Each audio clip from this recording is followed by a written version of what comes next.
సాగర్ నీటిమట్టం దారుణంగా పడిపోయింది. ప్రస్తుతం సాగు కష్టాలను కూడా తీర్చలేని స్థాయికి నీటిమట్టం దిగజారింది. దీంతో సాగర్ ఆయకట్టులోని యాసంగి పంట పూర్తి స్థాయిలో చేతికి రావాలంటే శ్రీశైలం నుండి వచ్చే సాగునీరే శరణ్యం అనే అభిప్రాయం వ్యక్తమవుతోంది.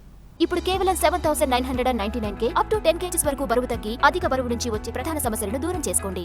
వేగంగా అడుగంటుతున్న నాగార్జున సాగర్ ప్రాజెక్టు జలాలు ఆయకట్టు రైతులను ఆందోళనకు గురిచేస్తున్నాయి. సాగునీటి వినియోగం భారీగా పెరగడంతో ప్రస్తుతం ప్రాజెక్టులో ఉన్న నీటితో ఈసారి యాసంగి చివరి పంటకు నీళ్లు అందుతాయా, పంట చేతికి రావడం సాధ్యమేనా అనే అనుమానాలు రైతన్నల్లో వ్యక్తమవుతున్నాయి. దీంతో నాగార్జున సాగర్ ప్రాజెక్టు ఆయకట్టుకు సాగునీరు, హైదరాబాద్ మహానగరానికి, ఉమ్మడి నల్లగొండ జిల్లా ఫ్లోరైడ్ పీడిత ప్రాంతాలకు తాగునీటికి గాను శ్రీశైలం నీరే శరణ్యమన్న చర్చ జరుగుతోంది. శుక్రవారం నాటికి 185.42 టీఎంసీల నీటి నిల్వల సామర్థ్యంతో 538.6 అడుగుల వద్ద ప్రాజెక్టు నీటి మట్టం ఉంది. సాగర్ ఆయకట్టు నీటితో యాసంగి పంట చేతికి రావాలంటే ఏప్రిల్ 7వ తేదీ వరకు సాగునీటిని విడుదల చేయాల్సింది. నిత్యం పంట కాలువల ద్వారా 21,500 క్యూసెక్కుల నీరు విడుదల చేయాల్సింటుంది. ఈ లెక్కన సుమారు 81 టీఎంసీల నీరు పంట సాగుకు అవసరమవుతుంది.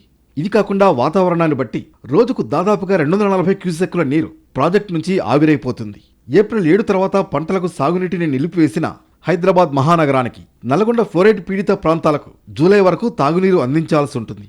గతంలోనే రోజుకు కనిష్టంగా 2,000 క్యూసెక్కుల నీటిని తాగునీటి అవసరాలకు అందించేవారు.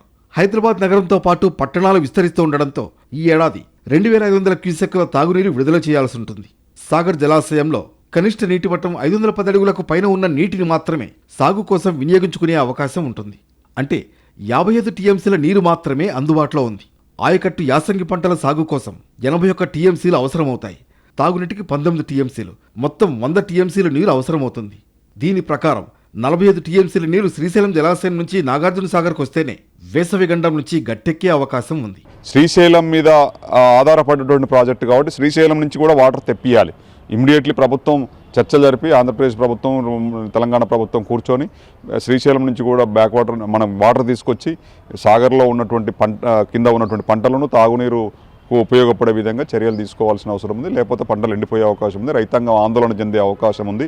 యుద్ధ ప్రాతిపదికన ఈ పంటలను ముందుకు తీసుకొచ్చే విధంగా అధికారులు సమాయత్తమై, ముఖ్యంగా ముగ్గురు కలెక్టర్లు కూడా ఉన్నారు కాబట్టి డ్రింకింగ్ వాటర్ ప్లస్ పంటలు కాపాడడానికి సమీక్షలు జరిపి యుద్ధ ప్రాతిపదికంగా రైతాంగాన్ని ఆదుకోవాలని చెప్పేసి నేను డిమాండ్ చేస్తున్నాను. ప్రస్తుతం ప్రాజెక్టులో నీటి లభ్యత, రాబోయే రోజుల్లో సాగు, తాగునీటి కోసం అవసరమయ్యే నీటి లెక్కల వివరాలను ప్రాజెక్టు అధికారులు ప్రభుత్వానికి నివేదిక రూపంలో సమర్పించారు. యాసంగి పంట సాగుకు సాగర్లో సరిపడా నీటి నిల్వలు లేవని ప్రభుత్వానికి అధికారులు రాసిన లేఖలో స్పష్టంగా తెలిపారు.